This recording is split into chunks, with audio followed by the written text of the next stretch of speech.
Inilibing na kahapon si Jemboy Baltazar, ang 17 taong gulang na napatay ng mga pulis na botas matapos mapagkamalang suspect. Desidido ang kanyang pamilya na maitaas sa murder ang reklamo laban sa mga pulis mula sa reckless imprudence resulting in homicide. Noong isang gabi, nakaharap ng pamilya Baltazar ang 6 na inireklamong pulis.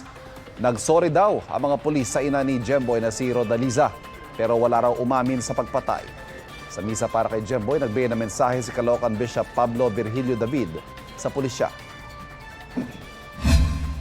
Mga kapatid na pulis, hindi kayo ang batas. Mga alagad lang kayo ng batas. Hindi kayo inatasan, binihisan ng uniforme, inarmasan at binabayaran mula sa buwis ng bayan para pumatay. Tinanong ko po kayo, bakit po kayo nagsasorry? Sabi niyo po, pampalubag-loob niyo lang para sa akin. Hindi po yun tama. Tinignan ko po yung itsura niyo. Wala po sa loob niyo yung paghingi niyo na sorry. Naging berdugo kayo. Bigla niyo na lang pinagbabaril yung anak ko. Mga kapuso, para laging una sa mga balita, bisitahin at mag-subscribe sa GMA Integrated News sa YouTube.